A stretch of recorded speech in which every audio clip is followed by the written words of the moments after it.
Oke, ini Bapak coba bahas yang nomor 1A-nya ya, yang gambar pertamanya dulu. Di sini kita punya sebuah segitiga. Segitiganya siku-siku A, B, C. Nah, di sini diketahui juga kalau misalkan sudut alfa itu adalah sudut ACB.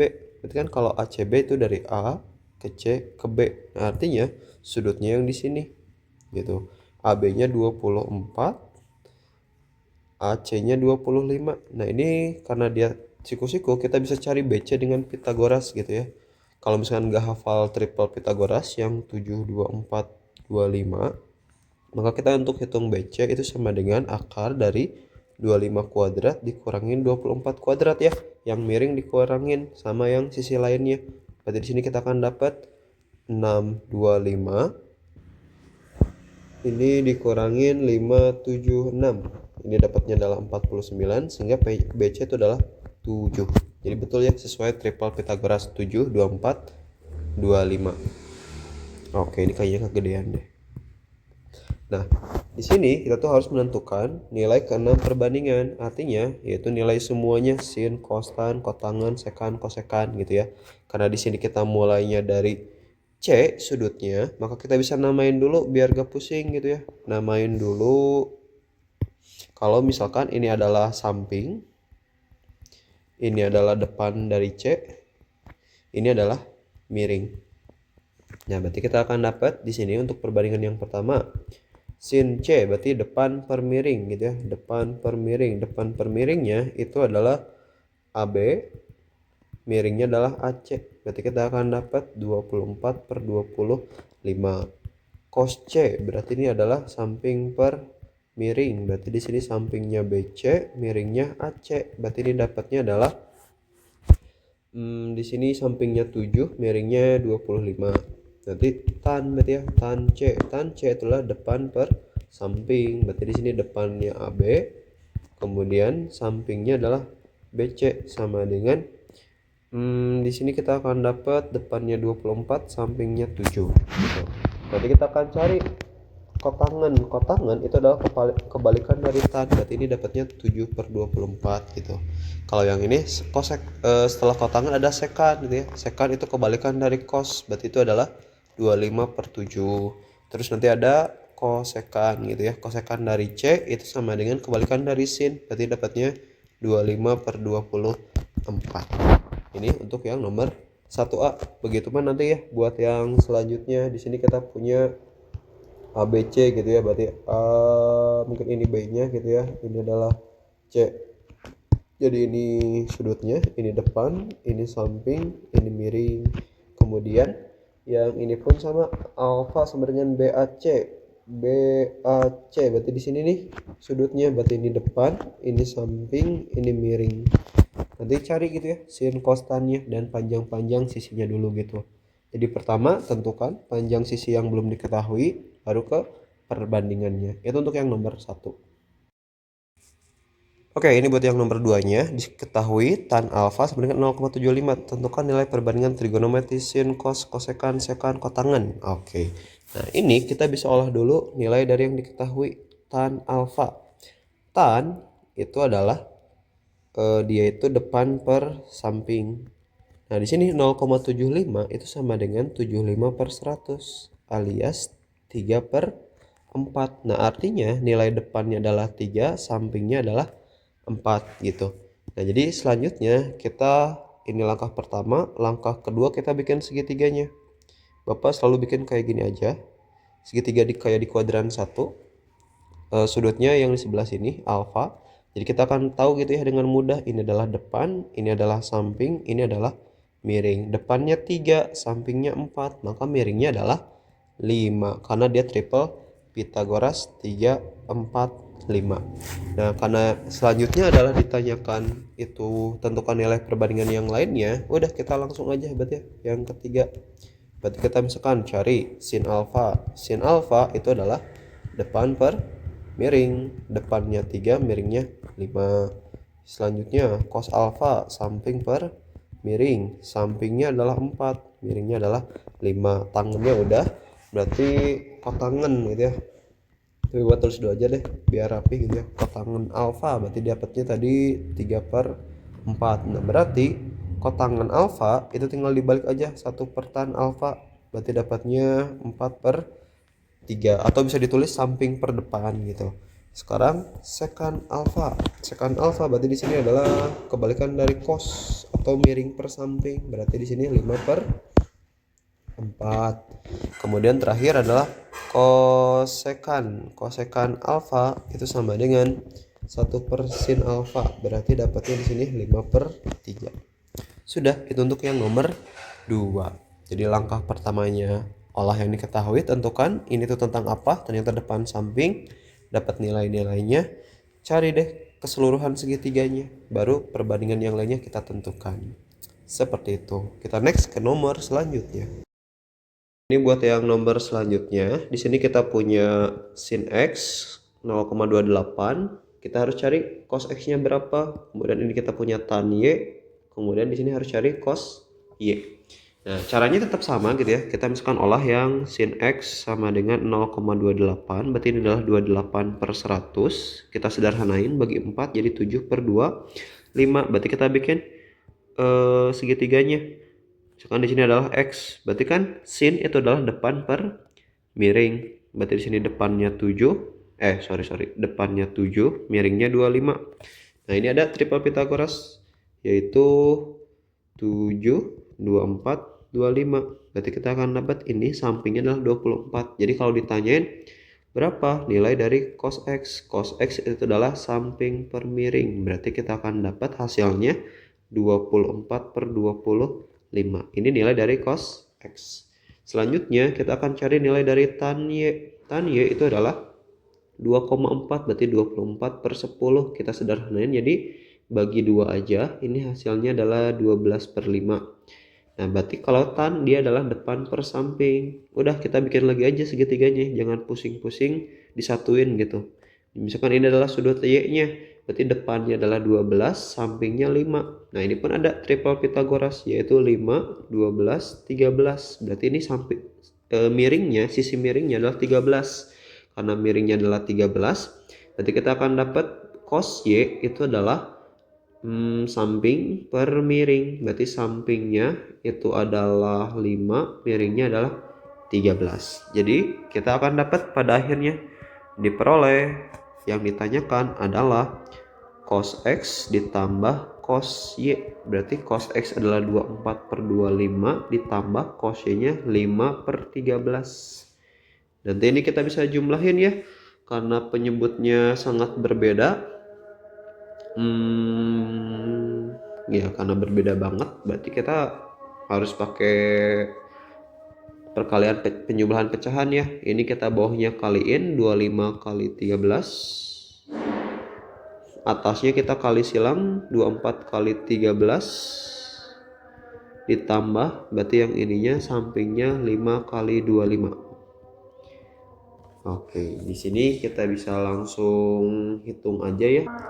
Ini kalau kita hitung, kita akan dapat di sini hasilnya adalah 312 ditambah 125/325. Nanti hasilnya adalah 437/325. Ini bisa kita bikin pecahan campuran, berarti 112/325 gitu ya. Ya ini kurang pas sih, karena di sini kan pecahannya ya per 13, harusnya kalau dianya per 5 gitu ya, alias yang ditanyakan adalah cos x ditambah tan y, nanti enak gitu buat ngejawabnya pecahannya. Tapi karena di sini per 13, jadi emang seperti ini ya hasilnya. Oke, semoga bisa dipahami untuk cara kita mengubah dari ini dan mencari nilai yang lainnya gitu ya. Seperti itu untuk nomor 3. Oke, ini buat yang selanjutnya. Di sini katanya ada Tono berdiri tepat di seberang sungai, sebuah pohon. Dari posisinya Tono melihat pohon lain berjarak 5 meter gitu ya. Berarti ini dua pohon jaraknya 5 meter, dan ini Tono tersenyum ya di seberang sungai. Nggak tahu ngelamunin apa. Tapi katanya ini membentuk 30 derajat seperti pada gambar. Nah, artinya kalau sudutnya di sini, ini adalah sisi depan, ini samping, ini miring. Nah, yang ditanyakan itu adalah lebar sungai.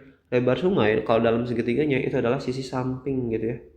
Nah, yang diketahui panjangnya adalah depan. Jadi kita berkutik pada dua hal itu gitu ya, depan sama samping. Depan samping apa? Depan samping itu adalah tangan. Artinya kita gunakan nilai dari tangan. Tangannya berapa? Di sini sudutnya 30 derajat, berarti tan 30 derajat. Jadi kita akan dapat depannya 5, sampingnya gak tahu.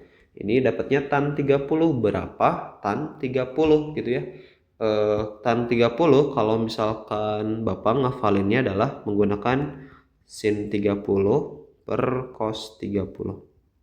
Sin 30 itu adalah setengah, cos 30 adalah setengah akar 3. Berarti ini dapatnya 1 per akar 3. Seperti itu. Jadi di sini kita akan dapat 1 per akar 3. Ini kita kali silang aja. Jadi dapat deh samping itu sama aja dengan 5 dikali akar 3. Jadi kita peroleh lebar sungai itu sama aja dengan 5 akar 3 meter. Seperti itu. Itu untuk cara Bapak ngafalinnya gitu ya. Nanti kita bisa tambahan untuk bagaimana sih menghafalkan gitu ya sin, cos, dan tan gitu ya. Seperti itu. Kita akan next ke nomor 5. Oke, ini buat yang nomor 5. Di sini kita punya seutas tali yang panjangnya 48 meter. Salah satu ujungnya diikatkan pada ujung vertikal yang tingginya T. Dan ujung lainnya ditancapkan di tanah sehingga membentuk sudut 45 derajat. Berapakah tinggi tiang sebenarnya? Oke, mungkin ini maksudnya gitu ya. Kayak kita bikin ujung vertikal yang tingginya T dulu. Jadi kayak di sini ada, tulis dulu jawab deh biar rapih. Ini T tiangnya, kemudian ini talinya diikatkan di ujung tiang vertikal, kemudian ditancapkan pada tanah. Berarti ini ke sini gitu ya. Sorry, nah, gini aja. Nah terus di sini ada tanah gitu ya. Ini tanahnya, ini tiangnya, ini adalah tali. Nah, katanya dia membentuk sudut 45 derajat. Berapakah tinggi tiang sebenarnya? Seutas talinya adalah 48 meter. Oke. Nah, di sini kita mau cari tiang. Berarti kan kita mau cari nilai dari T gitu ya. Yang ditanyakan itu adalah nilai T-nya berapa. Oke, yang kita ketahui di sini adalah ini sudutnya 45. Tali dalam terhadap sudut itu adalah dia sisi miring. Sedangkan si tingginya itu adalah sisi depan. Nah, di sini kita punya depan miring, depan miring, depan miring.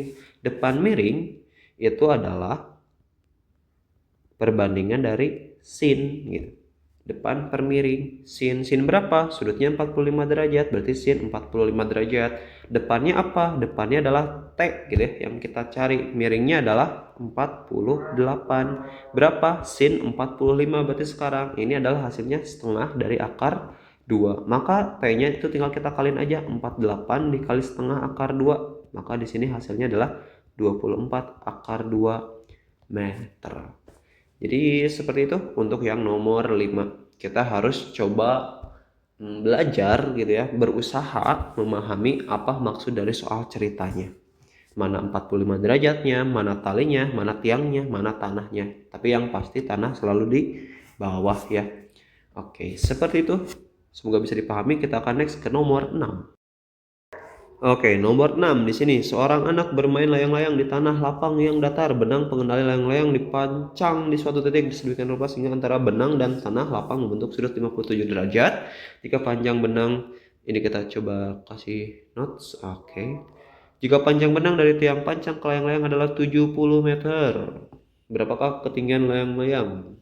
Oke, diasumsikan benang layang-layang dalam posisi lurus ya. Berarti kita bisa ilustrasikan permasalahannya dalam bentuk kayak gini. Ini adalah benang. Benangnya dia adalah 70 meter ya. Jauh oke nya, bukan layangannya. Ini berarti dia tanah. Ini adalah tanah. Kemudian ini adalah ketinggiannya, berarti misalkan di sini layang-layang, berarti ini ketinggiannya. Tingginya. Atau kita sebut T aja lah ya. Nah, di sini katanya dia membentuk sudut 57 derajat. Nah, ini pun 57 derajat ada perbandingan trigonometrinya yang sering digunakan di fisika. Oke, ternyata di sini ada typo ya. Bukan 57 derajat, harusnya 53 derajat kalau jawabannya mau pas gitu ya. Jadi kalau kita coba hitung di sini 53 derajat, kita akan dapat di sini dengan cara yang sama. Kalau misalkan dari sudutnya ini adalah sisi depan, ini adalah sisi miring. Berarti ini adalah depan per miring. Ini sama-sama dengan sin lagi. Sin berapa? Sin 53 derajat. Depannya adalah T, miringnya adalah 70. Nah, sin 53 ini adalah 4/5 gitu. Jadi ini diambil dari yang perbandingan segitiga siku-siku 3, 4, 5 gitu ya. Ini 53 derajat. Jadi bukan 57 gitu ya. Ada kekeliruan kan ya, typo gitu. Nah, di sini kita akan dapat berarti untuk dia tingginya tinggal 4/5 dikali 70. Berarti di sini 70 kita bagi 5. Ini kita akan dapat 14. Berarti tingginya adalah 4 dikali 14. 4 kali 4 16, simpen 1, 4 kali 1 4 tambah 1 5, berarti 56 meter gitu ya. Ini ketinggian layang-layangnya 56 meter. Pakai kesimpulan aja ya, karena di sini soal cerita. Jadi ketinggian layang-layang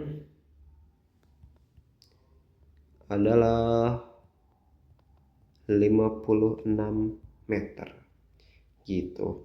Yang ini pun nanti harus dikasih kesimpulan ya. Jadi tinggi tiang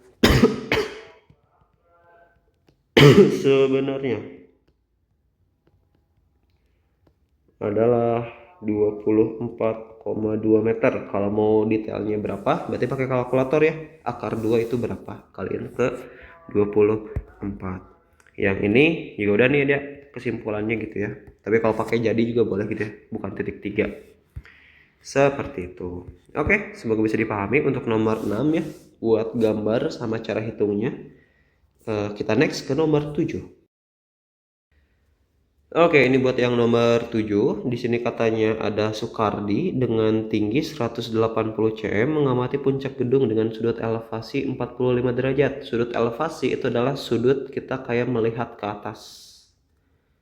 Jadi kita tanggah gitu ya, lihat ke atas, itu namanya sudut elevasi. Kemudian berjalan sejauh 12 meter mendekati gedung.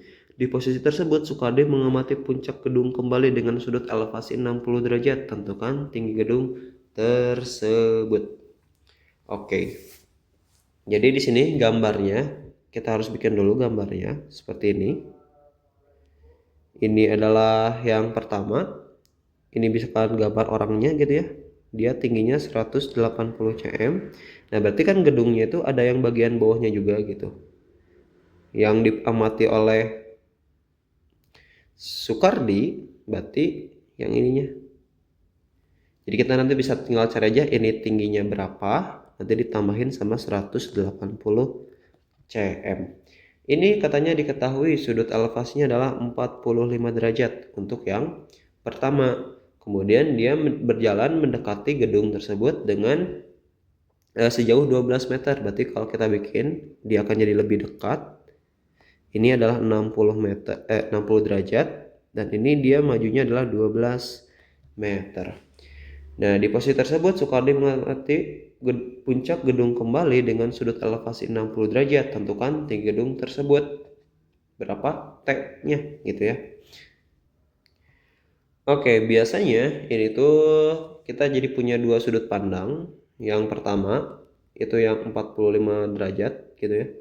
Ini 45 derajat, ini adalah T. Kita nggak tahu nih ini berapa. Misalkan ini adalah X, berarti sisi samping dari yang 45 derajat itu adalah X ditambah 12. Dan nanti kita akan punya sudut pandang yang kedua, yaitu ketika di sininya adalah T, di sininya adalah X, ininya adalah 60 derajat. Nah, dari dua hal ini kita bisa gunakan perbandingan trigonometrinya ya, karena di sini adalah segitiga siku-siku. ini adalah depan, ini adalah samping. Berarti kita pakainya depan per samping, itu adalah tan 45 derajat depan per samping. Berarti T per X plus 12. Berapa tan 45 derajat? Itu adalah 1. Berarti di sini X plus 12-nya kita pindah ruas, kalian ke 1. Jadi X ditambah 12 sama dengan T. Nah, ini yang pertama kita ketahui. Kemudian yang kedua, berarti yang ini nih, ini adalah tan 60 derajat, berarti ini T per X. Nah, tan 60 berapa? Tan 60 berarti, Bapak ngafalinnya berarti sama kayak tadi, tan 60 itu adalah sin 60 dibagi cos 60. Sin 60 itu adalah setengah akar 3, cos 60 adalah setengah. Berarti kita dapatnya di sini akar 3 aja. Berarti di sini akar 3 sama dengan T per X. Kita pindah ruas, berarti X dikali akar 3 sama dengan T. Nah, di sini kita mau cari apa? Kita mau cari tinggi gedung. Berarti kita mau cari T-nya berapa. Nah, tapi karena kita nggak bisa kayak langsung gitu ya. Ya bisa sih sebenarnya kayak ini aja. Kita mau ganti X-nya. Berarti X sama dengan apa? Kalau dari sini X sama dengan T dikurang 12. Nah, artinya ini kita bisa substitusi ke mana? Ke T sama dengan X akar 3. Berarti dapat T-nya sama dengan T dikurang 12 akar 3. Dari sini gimana? Ada 2 T-nya. Kita kaliin aja satu-satu. Berarti di sini kita akan dapat, Bapak ngitungnya ke sini aja. Berarti T sama dengan T dikali akar 3 dikurang 12 akar 3 gitu ya, dikali 1 Ini kita bisa pindah ruas, berarti T dikurang T akar 3 sama dengan negatif 12 akar 3. Ini kita faktorkan, berarti kita akan dapat 1 dikurang akar 3 sama dengan negatif 12 akar 3. Nah, di sini kita akan dapat, berarti ini pindah ruas, negatif 12 akar 3 per 1 dikurang akar 3. Nah, karena ada akar di bawah, kita rasionalkan dengan cara kali sekawan. 1 ditambah akar 3, 1 ditambah akar 3. Nah, ini kita akan dapat hasilnya, kita kali satu-satu aja gitu ya. Ini kita kali satu-satu. Untuk yang khusus yang bawah, itu kita akan dapat 1 dikuadratin, 1 aja, akar 3 dikuadratin 3. Di sini kita akan dapat min 12 akar 3 dikali 1 tambah akar 3. Maka di bawahnya kita akan dapat di sini negatif 2, ini negatif 12 akar 3 dikali 1 tambah akar 3. Tinggal coret deh. Negatif bagi negatif positif, berarti 6 akar 3 dikali 1 tambah akar 3. Hasilnya berapa? Ya, sebenarnya bisa kayak gini juga hasilnya. Ini adalah 6 akar 3 dikali 1 tambah akar 3 meter, atau kita kaliin satu-satu. Berarti di sini 6 akar 3 dikali 1 adalah 6 akar 3. 6 akar 3 dikali akar 3. Berarti di sini ditambah 6 kali 3. Karena akar kali akar hilang nih akarnya. Sehingga kita akan dapat tinggi akhirnya adalah 18 ditambah 6 akar 3 meter. Nanti kasih kesimpulannya ya. Jadi ketinggian gedung adalah 18 tambah 6 akar 3 meter ditambah apa? Tambah tinggi badan gitu ya. Karena tadi belum kita tambahin tinggi badan. Tinggi badannya adalah 180 cm alias 1,8 meter. Kenapa pakai meter? Ya karena di sini pun kita bergeraknya dalam meter ya. Jadi kita akan dapat hasil akhirnya adalah 18 ditambah 6 akar 3 ditambah 1,8. Berarti dapatnya 19,8 tambah 6 akar 3 meter. Gitu. Ini untuk jawaban akhirnya. Semoga bisa dipahami untuk yang nomor 7. Oke, ini buat yang terakhir ya. Ini yang tadi nomor 7. Kita akan next ke yang nomor 8. Suatu pesawat terbang dalam keadaan mendatar dengan ketinggian 12 meter dari permukaan laut terbang mendekati menara pengawas yang tingginya 100 meter. Jadi kalau kita ilustrasikan, misalkan ini adalah menara pengawas. dia tingginya 100 meter. Nah, berarti ini adalah pesawatnya. Gitu ya. Ini pesawatnya. Dia terbang mendatar gitu ya. Berapa dengan ketinggian enggak, sorry. Kita baca dulu semuanya deh. Dari permukaan laut terbang mendekati menara-menara pengawas yang tingginya 100 meter dalam 50 detik, sudut elevasi pesawat berubah dari 14 menjadi 53. Dilihat dari puncak menara pengawas. Tentukan kecepatan pesawat itu dalam satuan meter per detik. Oke. Nah, artinya ini dia itu adalah ketinggian pesawatnya dulu. Ketinggian pesawatnya adalah 12.000 meter. Nah, jadinya menaranya tuh kecil gitu ya di sini. Ini untuk menara, atau ini deh di sini deh, ketinggian ini adalah laut. Ini adalah 12.000 meter. Nah, maka di sini menaranya kecil. Ini 100 meter. Oke. Kalau kita cek di sini, berarti kan ini jarak dari pesawat juga adalah, kita belum tahu sih ya, ininya 100 meter itu pesawat menaranya.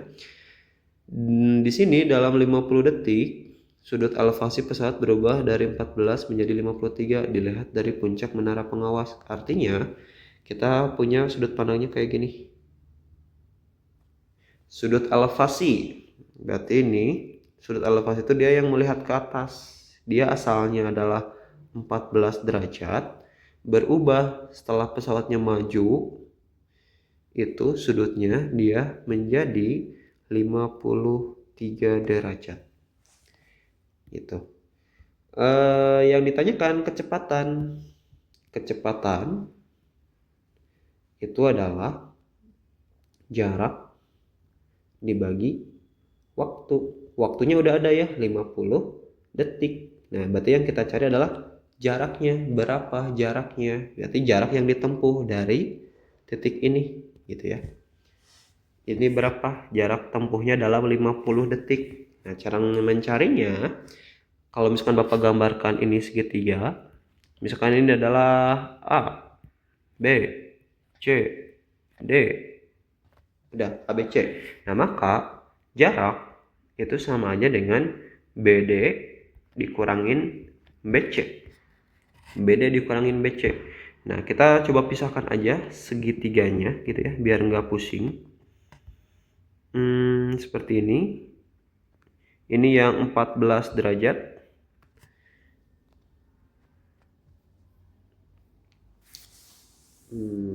Oh iya ya, sorry. Mungkin ini biar lebih gampang kita pakai sifat apa ya, maksudnya itu sifat perpindahan sudut gitu ya. Ini yang dipelajari di SMP. Kalau dia 14 derajat di sini, itu bukan sama dengan yang di sini, tapi sama dengan yang di sini, 14 derajatnya. Maka yang 53 pun sama dengan yang di sini, 53 derajat. Jadi kalau Bapak bikin segitiganya, ini adalah 14 derajat yang pertama.